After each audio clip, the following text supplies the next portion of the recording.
Those celebrating Chinese New Year have a week or so to prepare for the festivities, and here's the scene at Chinatown complex at around 11:30 a.m. this morning. Doesn't look crowded at all, hey? But yesterday, hundreds of shoppers flocked to the complex's wet market, hoping to stock up on ingredients for their reunion dinners.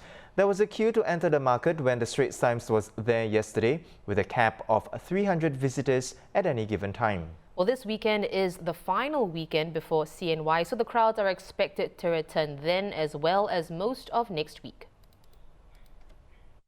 Joining us to share his expertise is Dr. Leong Ho Nam, infectious diseases specialist from the Rofi Clinic. Welcome back, Doctor. Now, sure, we've seen crowds thronging Chinatown in the lead up to Chinese New Year, but most people, if not all, are wearing masks. Plus, after 2020, people are more aware of good personal hygiene habits, including carrying hand sanitizer. So, Doctor, tell us, what are the risks of people gathering in Chinatown? I think we are setting ourselves up for the perfect storm.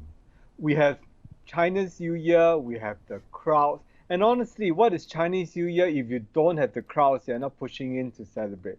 But this is not the way to do it. This is exactly what the virus wants us to do, and this will create opportunity for the virus to spread. So we know for one, social distancing works much better than the mask. So if we can, we should keep our distances. When we don't have the distances, the mask should come in as a second level of protection. But masks are not good enough because number one, people are literally using it as a mouth mask, but not a nose mask. It should cover the whole nose and mouth, and that's the way in which you block the transmission. So people are not wearing the mask correctly. Number two, they're not wearing the correct mask because they are not using a good certified surgical mask or not even the mask given out by Temasek, but they're using a what's pretty, what's cosmetically agreeable, and these masks often do not have the protective filtering layer. You don't have the filtering layer, then as you breathe in the air, you're going to breathe in all the virus in at the same time. The third thing is the virus is adapting.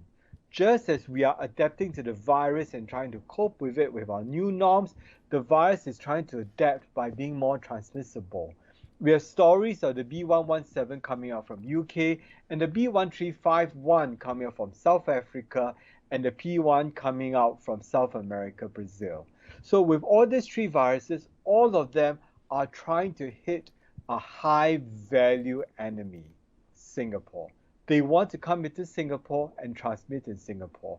And the settings which we saw in the newspapers of Chinatown provides the right seedling, the fertile ground for new cases to breed. So Singaporeans, it's up to you and me. Do we want the COVID-19 to come back here again, or all of us chip in a little bit? Use social distancing, use better masks, use masks correctly, and keep the virus away. Can we all do it? I think we can. I believe in you, Singapore. Well, Doc, as a preemptive move, the authorities will conduct a 2-day surveillance testing exercise for stall holders, shop owners, restaurant workers and food delivery workers who work in and around Chinatown. Now, this will start next Monday, February the 8th. But is that enough? What more can be done to minimize the risk of a super spreader event? I think it is a start. As the hawkers will sell their wares and their foods, they will be coming across many people and they'll be talking to many people. In fact, there will be a high risk during the haggling or the pricing that they will actually pick it up. Doing this routine screening is typical of what Singapore does. We try to preempt where the people are, do screening that way. Unfortunately, it may not be enough because we are talking about the virus could show up tomorrow when you actually tested negative today. And then during this time, they could spread on to the next 5 or 7 clusters thereafter.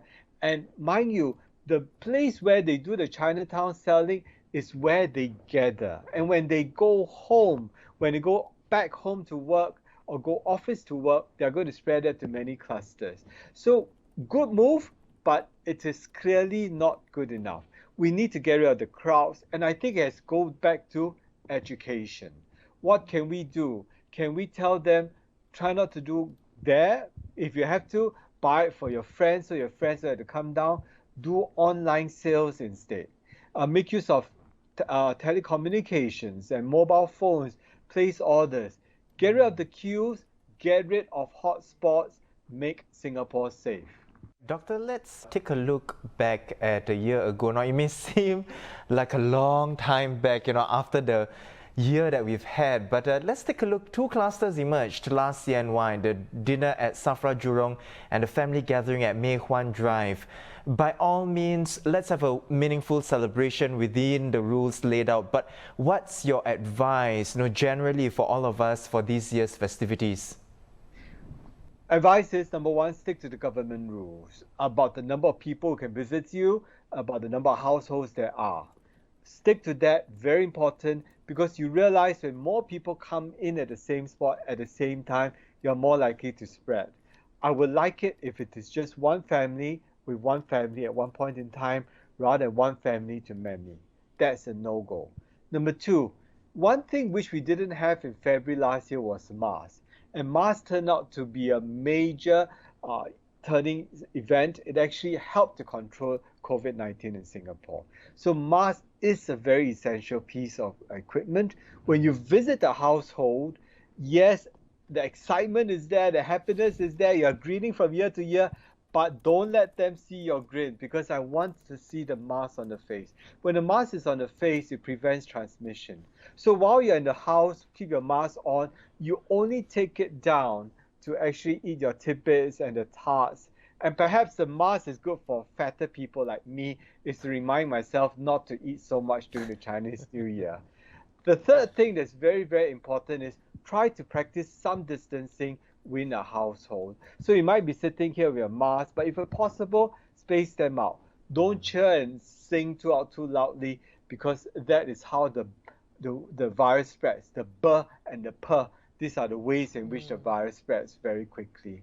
Now, then of course, keep this visit short because somebody else may want to come quickly after you. If you know someone's coming, leave the house so that the owners can actually have a break, clean up before the next family comes in, the second household, which they're allowed to. So if all of us play it right, I think we can have a safe Chinese New Year and of course a safer Singapore. Remember, we are adapting to a new Chinese New Year. The virus is adapting to infect more of us.